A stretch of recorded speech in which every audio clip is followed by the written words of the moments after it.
जय श्री राम सभी भाइयों को। तो कैसे हैं आप लोग? आशा करता हूँ आप लोग ठीक होंगे और तैयारी आप कैसी चल रही होगी। तो आज मैं मिलाता हूँ आप लोग को एक भाई से, हमारे सनी भाई हैं, जिनका होमगार्ड का पेपर निकला था और DPST करा के आ चुके हैं। अब इनसे पूछते हैं कि कैसे कैसे क्या क्या प्रक्रिया वहाँ पे हुई थी, कितना नंबर इनका बन रहा है, किस कैटेगरी से हैं और किस जिले से बिलोंग करते हैं। तो पहले मैं इनसे कहूँगा, भैया अपना नाम बताइए।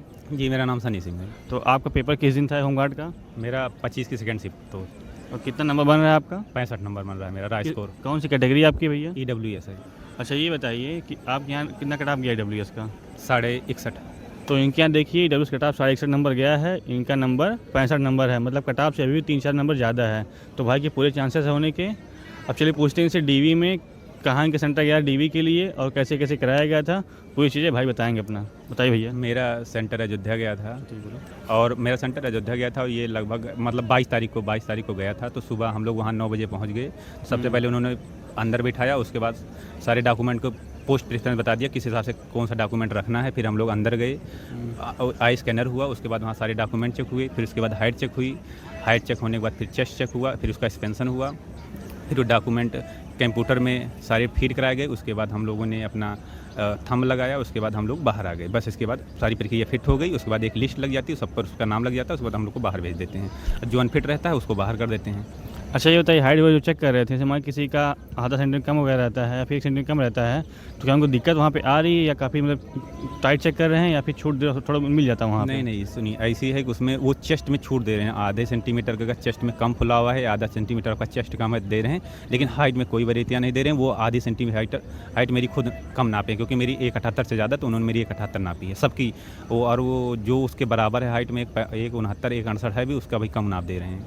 मतलब हाइट में छूट नहीं देने, लेकिन हाँ अगर चेस्ट कम फूला है हाँ। तो मतलब नाप के अंदर कर ले रहे हैं। आधे इंच अच्छा। का अगर इंच। अच्छा, ये बताइए कि आप जब पहले चेस्ट फुलाए थे, क्या आपका पहले चेस्ट फूल जाता था? नहीं, पहले मेरा चेस्ट 4 साढ़े 4 फूटता था। फिर वो जिस दिन आपसे मिला था, मेरा पिछली बार पुलिस में हुआ था। हाँ। तो मैं 3 अटेम्प्ट में 4 फिर 4.5 फुलाया था, लेकिन उन्होंने हमारा कर दिया था।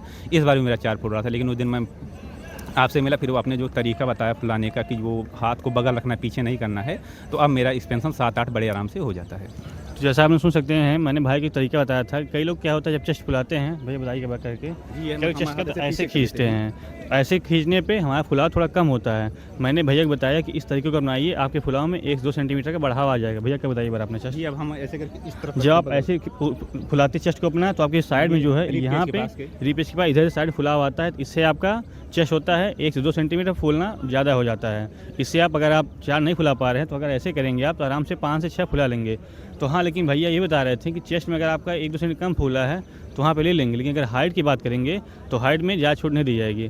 अच्छा, ये तो जैसे डॉक्यूमेंट अगर जो ले रहे थे अब की बार, तो जैसे EWS वगैरह है वो स्टेट का ही ले रहे थे या फिर वो सेंट्रल वाला मांग रहे थे? नहीं, सारा स्टेट का ले रहे थे, सारे डॉक्यूमेंट स्टेट के, और वो भी 20 दिसंबर के पहले बने हों तो उसी डॉक्यूमेंट का लिया जा रहा था। 1 अप्रैल के बाद 20 दिसंबर के बीच का है, मतलब 2025 का डॉक्यूमेंट लिया जा रहा है, सिर्फ निवास को छोड़कर। अगर निवास आपका 2021 है, 20 है, तो वो ले लेने, निवास से कोई दिक्कत नहीं। लेकिन जात प्रमाण पत्र और उसके बाद EWS ये उसी डेट का रहना चाहिए, और वो भी ओरिजिनल रहना चाहिए, तहसील से बना हुआ रहना चाहिए।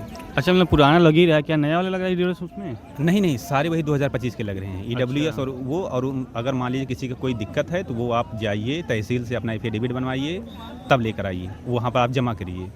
क्योंकि जब मैं JD कराने गया था DV, तो उसमें क्या था, जो पहले बात वो भी लग ही रहा था, बाकी जो नया ईयर चला उस टाइम का उसका वीडियोस लग रहा था, इसलिए मैं पूछ रहा था आप लोगों से। नहीं, ऐसे नहीं, बस वो 2025 का ही लेना। 26 तक कोई डॉक्यूमेंट नहीं, सारे डॉक्यूमेंट दिसंबर तक की होनी चाहिए, और जनवरी से दिसंबर के बीच में ही होनी चाहिए।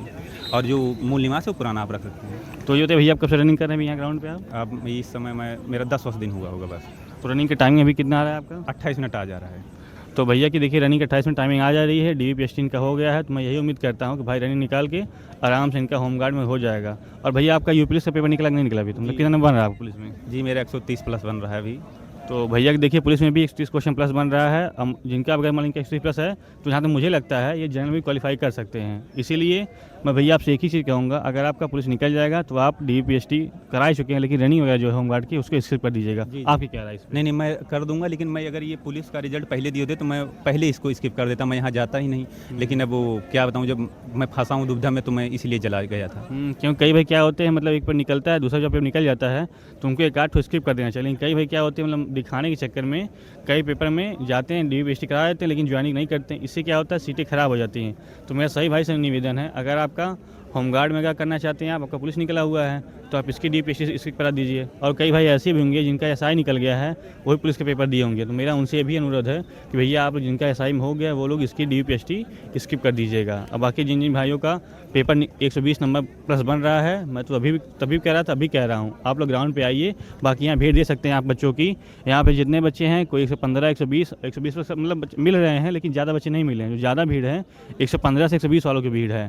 तो आप लोग भी यहाँ पे ग्राउंड पे आइए, रनिंग करिए, क्योंकि क्या है गर्मी का मौसम है, रनिंग बनाने में टाइम लगेगी। अब देखिए भैया 10 दिन से रनिंग कर रहे हैं, इनका 28 मिनट आ रहा है धीरे धीरे, लेकिन पुलिस में हम लोग को 24 मिनट लेके आना है। 1-1.5 महीने का टाइम मिलेगा हम लोग को। तो इसके लिए मैं कहूँगा आप लोग ग्राउंड पे आइए, रनिंग कीजिए, स्ट्रेचिंग कीजिए। और जो भाई इस वक्त ग्राउंड में आते हैं, अगर मुझसे मिलना चाहते हैं आके मिल सकते हैं। मैं सुबह 6 बजे यहाँ पे आ जाता हूँ, मेरे साथ मैं रनिंग करता हूँ, मेरे सनी भाई रनिंग करते हैं, और एक साथ हमारे नए जुड़े हैं जेनिस भाई, कैमरा जो इसमें पकड़े हुए हैं वो भी मेरे साथ रनिंग करते हैं। तो हम 3-4 लोग ग्रुप है, हम लोग साथ रनिंग करते हैं, स्ट्रेचिंग करते हैं, एक्सरसाइज करते हैं। किसी भाई को अगर कोई डाउट होता है रनिंग के लिए या एक्सरसाइज के लिए, कभी कभी क्या होता है सीम पेन वगैरह होता है, या फिर हैमस्ट्रिंग आ जाती है, या फिर रनिंग करते टाइम सांस फूलती है, या कभी सीने में दर्द होता है, अगर ऐसी कोई समस्याएं आप लोग आ रही हैं तो आप लोग आके हमसे मिल सकते हैं। मैं आपको एक्सरसाइज बताऊँगा और ये बताऊँगा कौन कौन सी डाइट आप लोग फॉलो करिए, तो आप लोग आके मिल सकते हैं हमको। और अगर आपको वीडियो अच्छा लगा हो तो लाइक कीजिए और हमारे चैनल सब्सक्राइब कीजिए। मिलते हैं आपसे अगले वीडियो में, तब तक के लिए धन्यवाद।